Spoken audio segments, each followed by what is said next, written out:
Check if the screen is visible. Yes, sir. Yes, sir. Yes, sir. Okay, so in the last lecture we had discussed about a few definitions related to derivation. What is derivation? Then we have seen types of derivation, that is leftmost derivation and rightmost derivation. Then we have also defined what do we mean by ambiguous grammar. So a grammar in which we have multiple parse trees for any input string for same type of derivation process, then we call that grammar as ambiguous grammar. And then we have seen the steps for eliminating their ambiguity. There are two types of ambiguity which could be removed: left recursion and left factory. So in left recursion, we have seen rule that if your production rule is of form A gives A alpha or beta, then we replace it by writing A gives beta A dash and A dash gives alpha A dash or null. And if your grammar is left factoring in nature, so your production rules will be of form A gives alpha beta 1 or alpha beta 2. Then we replace this by writing A gives alpha A dash and A dash gives beta 1 or beta 2.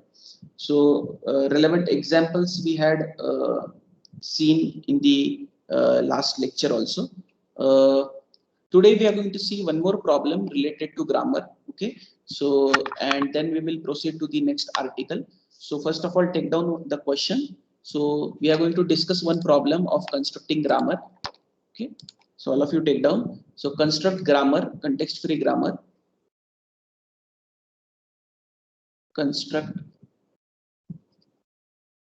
context-free grammar for the language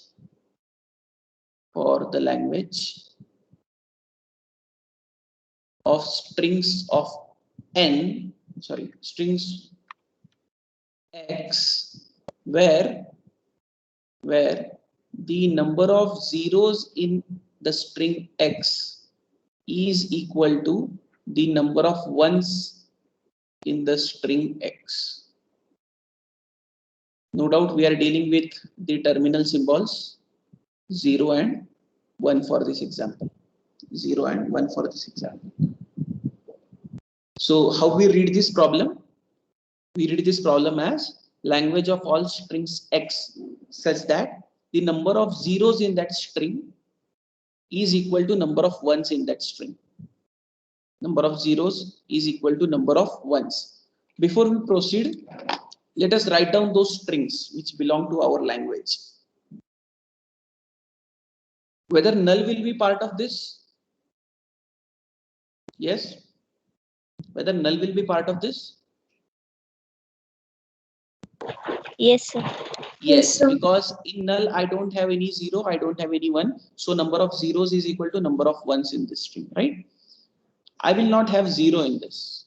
I will not have one in this. Because if I take zero, then I have only one zero and no ones. So that will not balance, right? Similarly, if I take only one, it will have one ones and no zeros. Again, it will not balance, right? So the next string that I'll have in this will be 0, 1 and 1, 0. 0, 1 and 1, 0. Are you getting this? Yeah. Then I will not have any 3-length strings also over here. Why? Because in 3-length strings again I will have imbalance between zeros and ones. I'll have 4-length strings.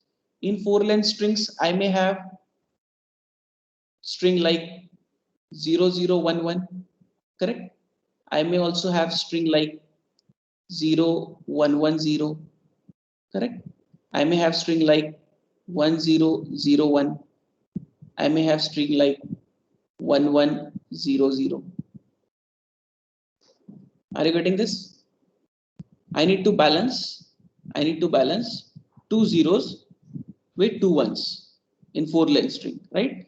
So I may have combinations like 0, 0, 1, 1, 0, 1, 1, 0, 1, 0, 0, 1, and 1, 1, 0, 0. Is it understood, students? Yes, sir. Yeah. Then I may have more such strings. Now, in this example, if we observe, okay, we want that the number of zeros should be maintained equal to the number of ones. Correct? So every time I add a 0 in my string, I should have a corresponding 1 in my string.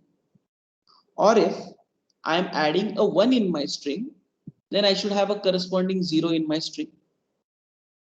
How I can justify that? Say if I'm adding a 0 in my string, I should have a corresponding 1 in that recursion, right? Or if I'm having 1 in my string, then it should have corresponding 0. Are you getting this? Are you getting this, students? So that the count of number of zeros and number of ones would be balanced. So if I write production rule over here like this, that if I add a 0, I'll add a 1. Or if I add a 1, I'll add a 0. And I also have null string in my language, so I'll have or null as an option. So due to this part of my grammar, what will happen? It will help me accept the strings like 0, 1. How 0, 1 will be accepted? I'll apply 0 as 1 and then I'll apply s gives null. I will also be able to accept string like 1, 0. So I'll apply first 1 as 0 and then I'll apply s gives 0. So 1, 0 will be accepted from this. And I will also be able to accept strings like 0, 0, 1, 1, where I'll apply 0, then S1. Again, I'll apply 0, S1, and then I'll apply S gives null. And I will also be able to accept strings like 1, 1, 0, where I'll apply 1S0 first, then I'll apply again 1S0, and then I'll apply S gives null. So 1, 1, 0 will be accepted. Is this much understood, students? Yes. How these 4 strings were accepted using this grammar? Yes, sir. Yeah. Now, Yes, sir. if we observe this language, there are few strings in this language which are starting from and ending from the same symbol. If you closely observe, we have 2 strings over here. This one, correct? And this one. The starting symbol and ending symbol of these strings are same. The string is starting with 0 and it is also ending with 0. The string is starting with 1 and it is also ending with 1. Are you getting this? But still the number of zeros are equal to number of ones. But still the number of zeros are equal to number of ones. Now, whatever grammar productions rule we have written right now, if I start my string with 0, the corresponding ending symbol in that case will be 1 using our grammar production rule as of now. Or if I start my string with 1, then corresponding ending symbol in that case will be 0. Are you getting this? Because we have written 0 as 1 or 1 as 0. So if I start my string with 0, then corresponding ending symbol in that case will be 1. Or else if I start my string with 1, then the corresponding ending symbol will be 0 in that case. So I will be able to accept strings like 0, 1, 1, 0, 0, 0, 1, 1 and 1, 1, 0, 0 using this production rule. But these productions rules are not sufficient for me to accept such strings who are starting and ending with same symbols in this language. Strings like 0, 1, 1, 0 and 1, 0, 0, 1. Is it understood, students, why these strings will not get accepted using this grammar production rule? Yes? Yes, sir. Yes, sir. Yes. So we need something else for this. We need some more production rules for this. So what we will do, so if I want to apply same starting symbol and same ending symbol. See here, I want to apply same starting symbol and same ending symbol. So if I want start with 0 and end with 0. So if I use this production rules 2 times, suppose if I write 0 as 1 and then I write 1 as 0. So what will happen? It will start with 0 and end with 0. Are you getting this? I can make this s as null. I can make this s as null. So string will start with 0, end with 0. And string that is 0, 1, 1, 0 will be accepted. Are you getting this? Similarly, if I apply 1 as 0 followed by 0s1. That is 1s0 followed by 0s1. So it will start with 1, it will end with 1. I'll make this S as null, I'll make this as S as null. So my string 1 0 0 1, that is this string will be accepted. So I'm using the same S production rule now, but two times. But I'm using it two times. So how I'll write it? I'll write it as S S. I'm using same production rule two times. Are you with me, students? Did you understand what this last production rule is doing? Yes. Yes, sir. It will help us. It will help us to accept those strings who are starting and ending with same symbols, either 0 or 1. Is it clear? Yes. So what will be now our Vn of our example? We have only one Vn, that is S. Correct? What is Vt? Vt is 0 and 1. Starting symbol for us is S,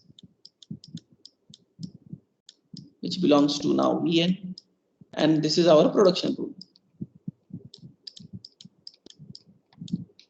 So take down this grammar and solve 1, 2, and this string 0, 1, 1, 0. These three strings with their relevant production rules also in the bracket. So solve their derivations. I'll hold on for 2 minutes. You can take down this in your notebooks.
Completed?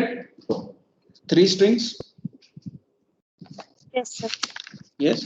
Now Yes, sir. now let us move on to the next article. Very important problem, very important concepts of grammar. Okay. All of you take down. Next article.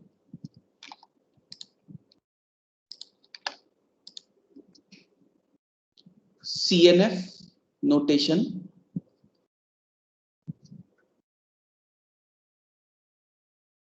for grammar. CNF notation for grammar. It stands for Chomsky normal form. CNF. All of you just pay attention. Just focus on what I'm teaching. I'll give you time to write. Okay. Let us first understand what is CNF notation. Okay. CNF notation is one form of representing a context-free grammar. What is CNF notation? CNF notation is one form of representing context-free grammar. Okay, so it is basically for a context-free grammar. So a context-free grammar is said to be in CNF form. Okay, it is said to be in CNF form if the production rules of the grammar if the production rules of the grammar is of form if the production rules are of form, non-terminal gives two non-terminals or non-terminal gives terminal. So what are A, B, C here? A, B, C are representing non-terminal symbols, whereas A is representing a terminal symbol. A is representing a terminal symbol. So again I repeat, a context-free grammar is said to be in CNF form, Chomsky normal form, if the production rules of that grammar are of form non-terminal gives two non-terminals or non-terminal gives terminal. So if in your grammar all the production rules are of this form, then we can call this grammar as a context-free grammar in CNF form. A context-free grammar in CNF form. Is it understood? Is the definition understood, students?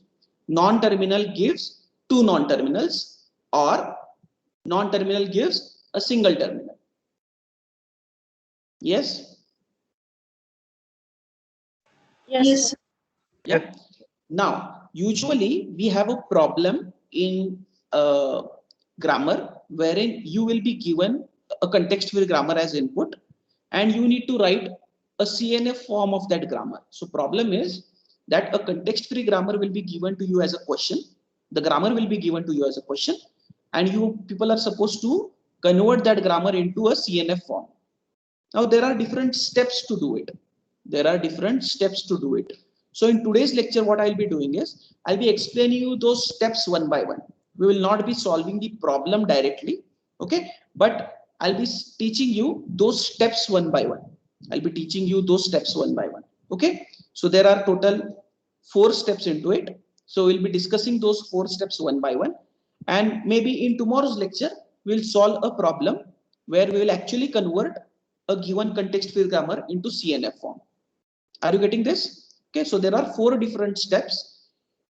Meaning of each step I will be explaining you in detail in today's lecture, and the problem we will be discussing in tomorrow's lecture. Okay, so before we proceed, all of you just take down this definition in your notebooks. I'll hold on for 1 minute. Just write down this definition in your notebooks, and then we will discuss those steps one by one.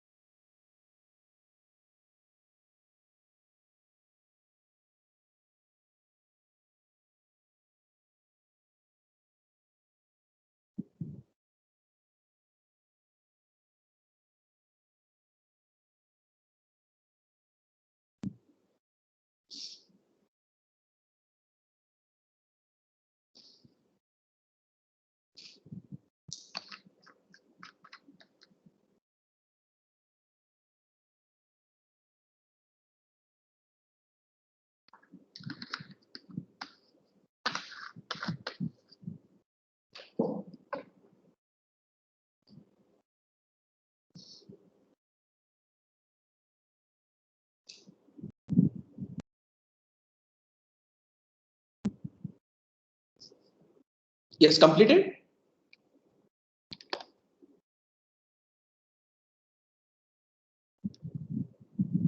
Am I audible? Yes, sir. Yes, sir. Sir. Yes, Okay. sir. I'll wait for one more minute if you want to write it down.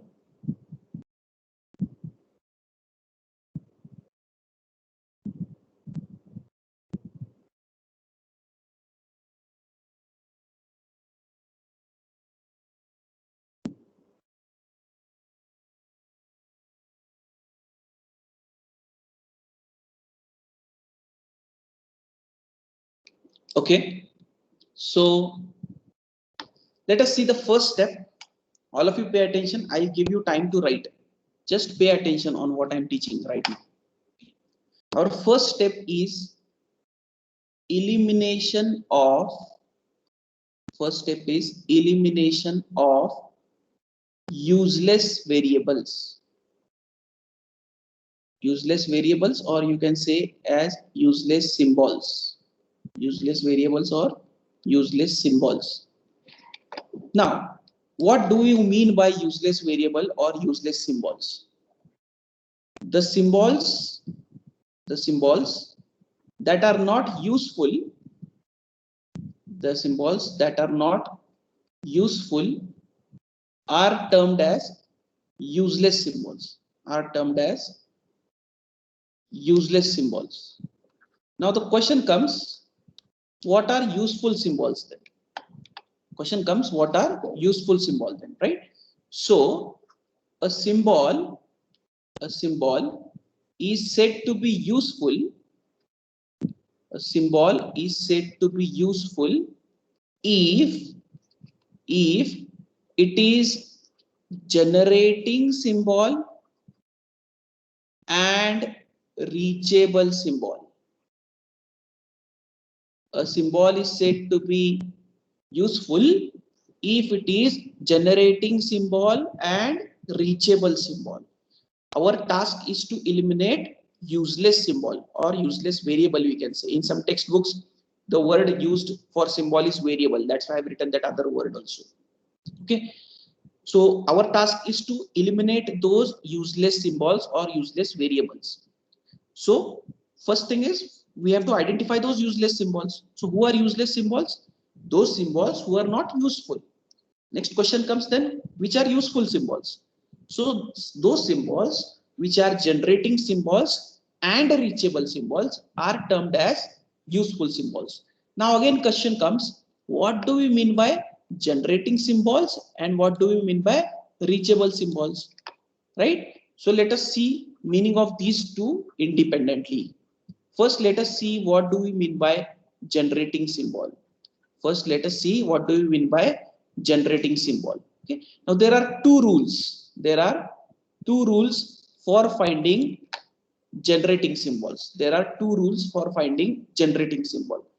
First rule is all terminal symbols, all terminal symbols of the given grammar, of the given grammar are self-generating.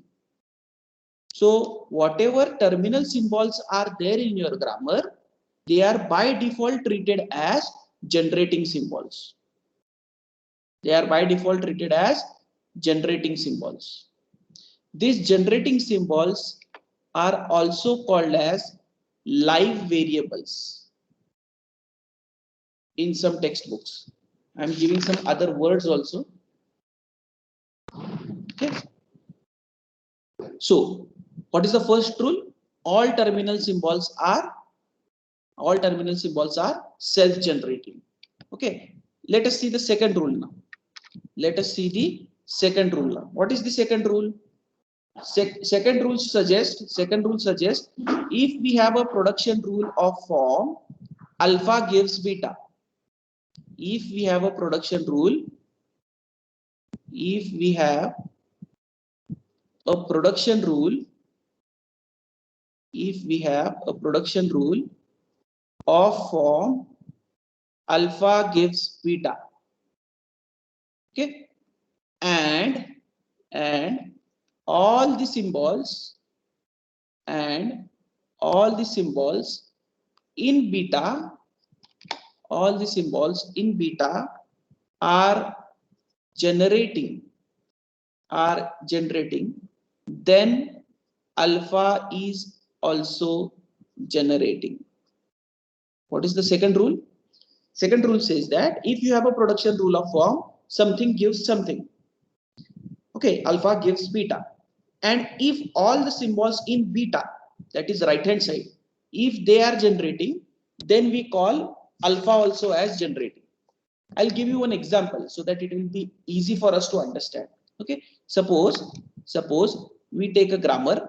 Suppose we take a grammar. Here I take an example that S gives AB or A and A gives B. Suppose this is my example. Okay, in this grammar, my terminal symbols are A and B, and my non-terminal symbols are capital S, capital A, and capital B. Whereas my starting symbol of this grammar is S. Now I am finding generating symbols. I am finding generating symbols. Okay. So as per my first rule, what is my first rule? All terminal symbols of grammar are self-generating. What are the terminal symbols of my grammar? Small a and small b. What are the terminal symbols of my grammar? Small a and small b, right? So this small a and small b will be by default generating for me as per the first rule. Correct, students? Is it understood? Yes? Yes? Is the Yes, first rule sir. Yes, understood? sir. Yes? Yes. Now, what is the second rule? If we have a production rule of form, alpha gives beta, something gives something. And if right hand side, on the right hand side, if everything is generating, then left hand side is also generating. Now, my dear students, if you observe this production rule, A gives B. Second production rule, capital A gives B, right? Alpha gives beta. Whether all the symbols in beta now are generating? Yes, because B is generating. So we can also tell that it also implies us that capital A is also now generating as per second rule. Similarly, if you observe my first production rule, we have two options in this. S gives capital A, capital B, or the second production rule in that part is S gives small a. So as per S gives small a, beta is generating, correct? So S will also be generating.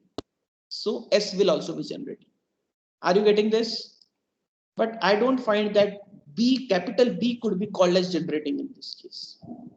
Did you understand this? Yes, sir. Yes, sir.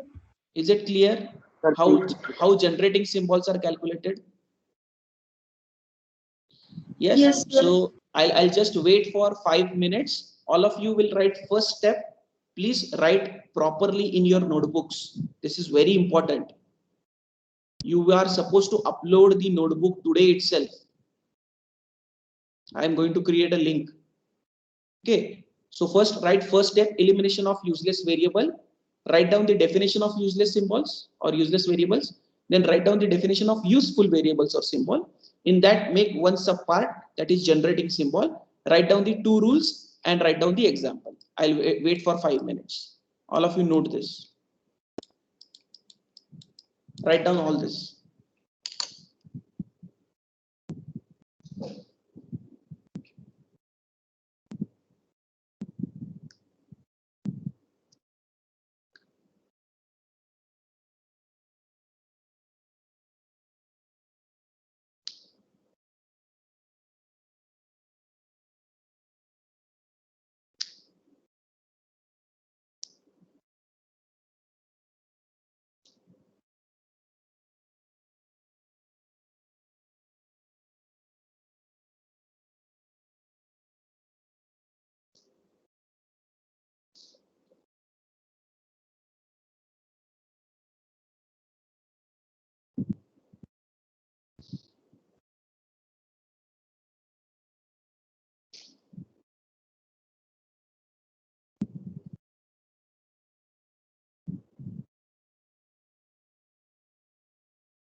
Elimination of useless variables or symbol.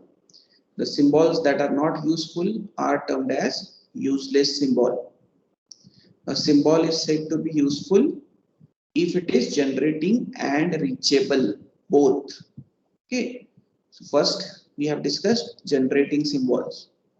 What are the two rules? First rule is all terminal symbols of grammar are self-generating. What is the second rule? If we have a production rule of form alpha gives beta and all symbols in beta are generating, then alpha is also generating. So we have taken one example. S gives capital E, B or A gives B. As per the first rule, small a and small b that are our terminal symbols will become generating. And as per the second rule, if I apply it to A gives B, I get capital A as generating. And if I apply it to S gives small a, my capital S also becomes generating.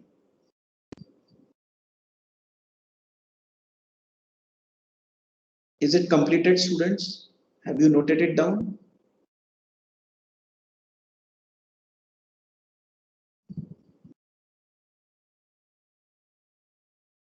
I'll wait for one more minute.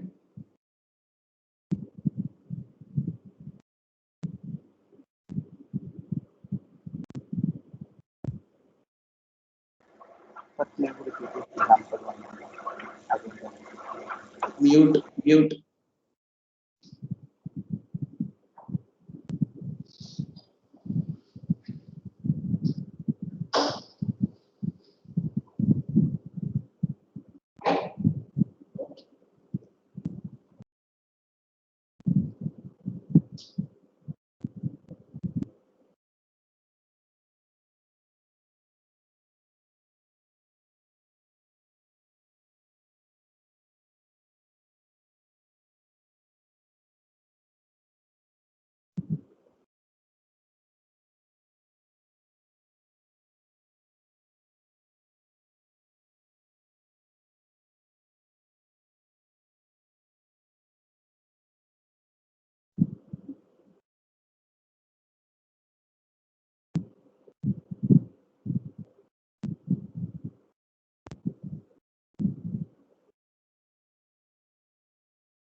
Yes, done, students? Yes, sir. Yes, sir. Yeah. So now we are discussing about useless variables, right? In useless, we are discussing what are useful. In useful, we came to know that generating and reachable. So we have seen generating out of it. Now let us discuss the second counterpart, that is reachable. Okay. So let us discuss now the second counterpart, that is reachable symbols. We are discussing now reachable symbols. So this reachable symbols is also having two rules. All of you pay attention. I'll give you time to write. So there are also two rules for reachable symbol. The first rule is starting symbol of grammar. Starting symbol of grammar is by default reachable. Starting symbol of grammar is by default reachable. So our given grammar will have some starting symbol. So that starting symbol is by default taken as reachable symbol. Okay. Second rule, if we have a production rule, if we have a production rule of form alpha gives beta and alpha is reachable then all symbols in beta, all symbols in beta are reachable. All symbols in beta are reachable. We'll take an example so that it will be more clear for us. So in the earlier example only, okay, so this was our example that we were discussing. S gives A, B or A and A gives B. If I am writing reachable symbols now for this one, so as per my first rule, starting symbol of my grammar is by default reachable. So my capital S will come in this, correct? Capital S will come in this. Now, as per my second rule, if we have a production rule of form alpha gives beta And if alpha is reachable, then all symbols in beta are reachable. So if I have production rule, S gives AB now, and if S is reachable, so my capital A and capital B will also become reachable. Similarly, I also have a production rule, S gives small a, so with that my small a will also be reachable.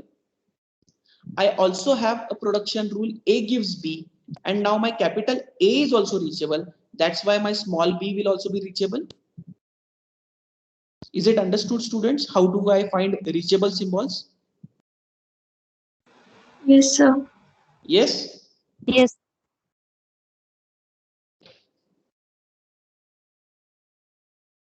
Yes, any doubts? Now we have seen generating also, correct? What were our generating symbols? A, B, S, and A. So what will be our useful symbols now? A, B, S, and A only. So what is our useless symbol now in our example? It is B. Did you understand how did we find out useless symbol? Yes? Yes, sir. Did you understand how did you find useless? Now, once we have found that useless symbol, what we need to do? Okay. Now, see, understand this. If your useless symbol, if your useless symbol is on right hand side of production rule,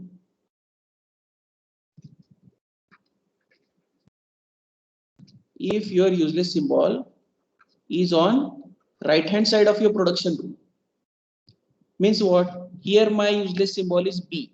Where is B here in the grammar? Where I can see B? Here it is there, right?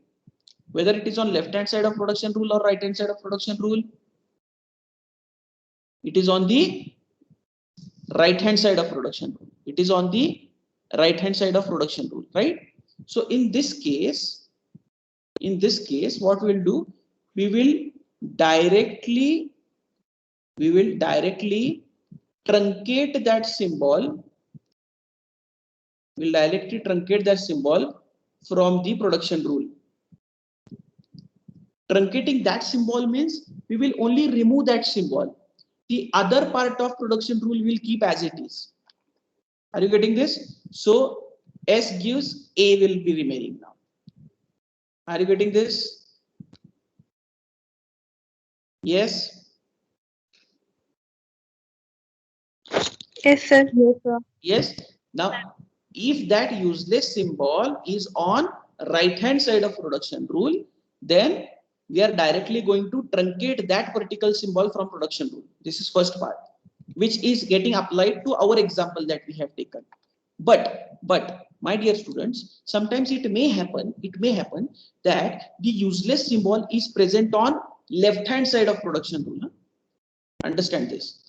If your useless symbol is on left hand side of production rule, if it is on left hand side of production rule, that is not applicable in our example, but it may happen that the useless symbol that you have obtained, it is present on left hand side of production rule. Then in that case we have to delete the entire production rule.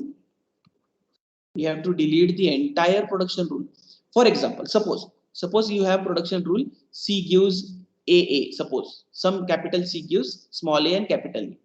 And suppose after solving your generating reachable, useless, useful, and useless, you have come to know that capital C is useless. Suppose capital C is useless. So I cannot simply only delete this C, correct?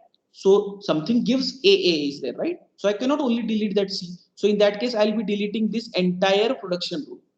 So the entire production rule will be deleted from the grammar. Is it understood, students? Yes, Yes. sir. Yes. So Yes, sir. if your useless symbol is on right hand side of production rule, then simply truncate that symbol from the production rule. Keep the other part of production rule intact as it is. And if the useless symbol is present on left hand side of the production rule, then delete the entire production rule from your grammar. So our final answer for our example will be this one, after deleting the useless variable. Is it understood? Yes. All of you take down reachable symbol, rules of reachable symbol in your notebooks, example of reachable symbol in your notebooks. Then write down what is useful, what is useless, and then write down these two rules of removing the useless symbol and the corresponding output. I'll hold on for 2-3 minutes for you to complete this.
Reachable symbol, two rules are: starting symbol of grammar is by default reachable.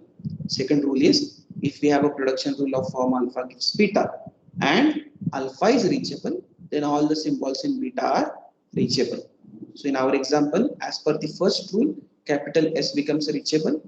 Then with that, we also imply that capital A will become reachable, capital B will become reachable, then small a will become reachable, and with second production rule, again small b will become reachable. So we have already calculated generating. So if we take intersection of both of this, we'll get useful as ABSA, and then what remains as useless in our example is capital B. Now we have to eliminate this capital B. So if for that elimination, if that useless variable is on right hand side of production rule, then we have to truncate that symbol from the production rule, and we have to keep the remaining production rule intact as it is. Whereas if this useless symbol is present on left hand side of production rule, then we have to delete the entire production rule.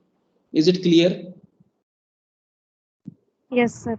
Yeah. So let us see. This completes our first step, that is elimination of useless variable. Is the step understood? Elimination of useless variable or useless symbol. Yes, Let sir. us now move to the second step. Let us now move to the second step. Okay. Elimination of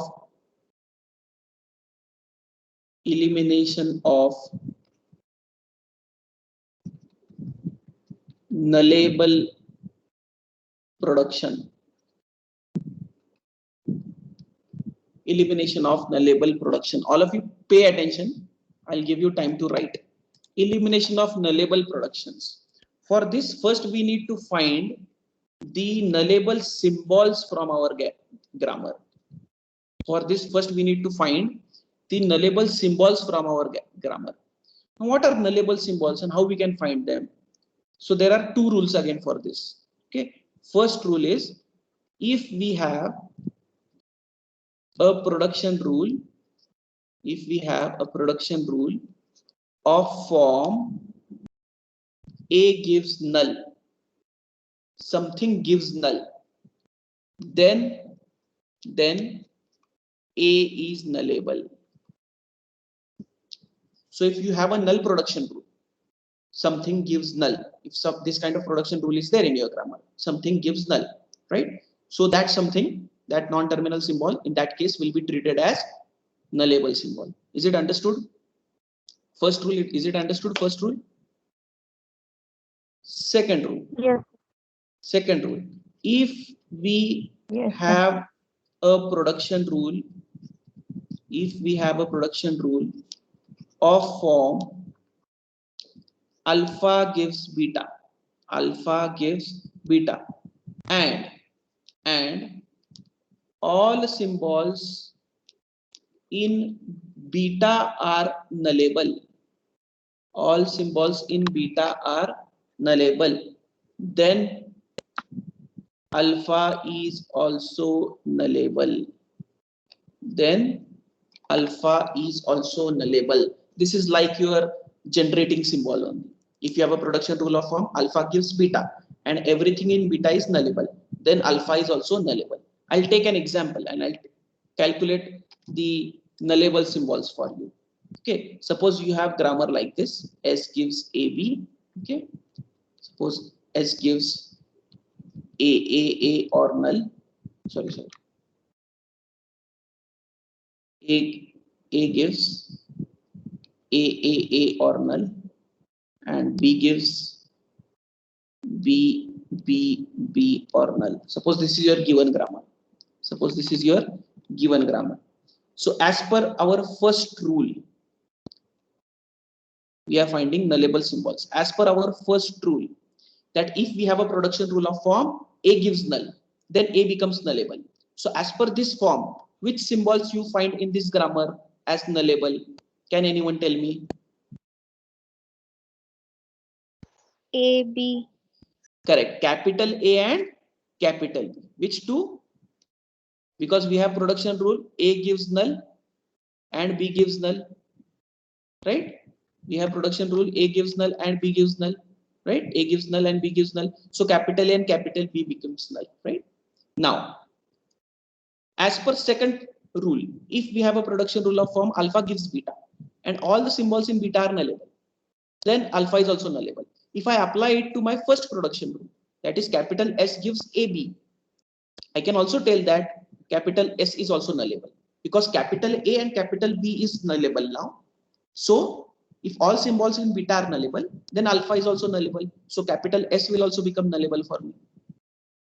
Is it understood how we calculated nullable symbols or nullable variables? Yes, sir. Yes. Now, my dear students, we are not supposed to remove these nullable variables. Our intention is not to remove variables, but our intention is to remove the productions, nullable productions. Okay, so for removing them, we are understanding their impact on the entire grammar. If I want to remove that, I want to understand its impact on the entire grammar. So for doing it, I first calculate my nullable symbols or nullable variables, which are capital A, capital B, and capital S for me. Okay, so now I rewrite my grammar as I have S gives AB, correct? S gives AB. Now, if I know that in this AB production rule, A is also nullable and B is also nullable, right? So if B becomes null in this, what will remain in my grammar? A. Are you getting this? And if A becomes null in this grammar, what will remain in my grammar? Only B. Are you getting this? And if both becomes null, what will remain in my grammar? Null. But we don't write null productions. That's why I'll not include null in my answer. We have to consider all possible combinations of that nullable symbol. And we have to understand the impact on every production rule. So I take my first production rule, S gives AB. In that A and B are nullable. So if both are not null, I'll get AB. If A is null, I'll get B. If B is null, I'll get A. And when A and B both are null, I'll get null, but we don't write null production. That's why I have not written it in my answer. Is this understood, students? Is this step understood? Yes, sir. Now let us work it out for our second grammar production rule also. What is my second grammar production rule? A gives AAA. Now A gives null is there, but we know that we are not going to write null. So that null is neglected, right? It is removed. So we have A gives AAA. Now in right hand side AAA, how many nullable symbols you can find? Here, how many nullable symbols are there in right hand side? Can anyone tell me how many symbols, nullable symbols you can observe? Am I audible, students? Yes, sir. Yeah, how many nullable Yes, sir. symbols you see here? There are two. How many? Two. Two. This A is a different A. This is a different A. This is very important. See, symbol is one, but I am using it two times in my grammar, right? Are you getting this? So with respect to that production rule, how many symbols I am getting? Two. So how many combinations I need to consider? Four combinations. How many combinations I need to consider? Four combinations. Are you understanding this, students? So if that Yes, sir. nullable variable or nullable symbol is getting repeated also, every instance has to be treated independently. Okay, so we have two capital A's over here on the right hand side. Please mute. Please mute. We have two capital A's over here on right hand side, right? We have two capital A's over here. So both has to be considered. Now, if both are not null, we will get A, capital A, capital A. Correct? If this A is null, that is right hand side A is null, I'll get AA. If this left hand side A is null, again I'll get AA. And as this is same, I will not write it again. But see, I need to calculate that. Sometimes it may happen that you get a different answer. Now here in this our example, they are repeated consecutively. That's why the impact is not that much visible. But you need to consider all nullable combinations. And if you are getting same production rule out of it, I will write it only once. So if this right hand side A is null, I'll get AA, correct? So I have written it. If left hand side A is null, again I'll get AA. So I'll not repeat it. I have already written it once. Now, if both A's are null, if this both A's are null, what will remain in my grammar? Small a. What will remain in my grammar? Small a. Is it understood, students? Yes, sir. Yes. Similarly, now all four combinations are done. We have two nullable variables. So how many combinations we considered? Four. Both are not null. One is null. Second is null. Both are null. Correct? So if you have m nullable variables, how many combinations you will consider? 2 raised to m combinations. How many combinations you have to consider? 2 raised to m combinations. And if some of the combinations are getting repeated as part of your answer, then you'll write it only once in your answer, which happened in our case with respect to small a, capital A. Are you getting this? Yes, sir. Yes. Now what will happen to the next grammar? Capital B gives here. Now in right hand side, how many are nullable variables? How many are nullable variables? Two. Very good. Two are there.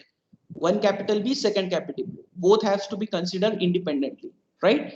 If both are not null, we get B, B, B. If first B is null, I get B, B. If second B is null, again I get B, B, so I'll not repeat it. If both B are null, then I'll get only small b. So I've considered four combinations. Are you getting this? And I don't write nullable production directly. So something gives null. If we have, we remove that. So that null is getting removed. So this is my output of elimination of nullable productions. Is it understood? Is this step understood, students? Yes, Yes, sir. sir. Yes. So Yes, all of sir. you can take down this in your notebooks, and remaining steps will continue in the next lecture. Okay. So I'll wait for 2 more minutes. All of you take down these steps, and then I'll take the attendance. First, write down these steps. Elimination of nullable production. For that, we need to find nullable symbols or nullable variables. There are 2 rules. If we have a production rule of form A gives null, then A is nullable. Second production rule, if we have production rule of form alpha gives beta and all the symbols in beta are nullable, then alpha is also nullable. And then take down this example, write down this grammar, then we find out nullable symbols, and then we rewrite the production rules considering 2 raised to m combinations for every production rule, where m is the number of nullable symbols, and we rewrite all those grammar production rules to get the answer of elimination of nullable productions. All of you take down.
Completed, students? Yes. Yes, sir. Yes. Okay. I'll take the attendance. Just hold on.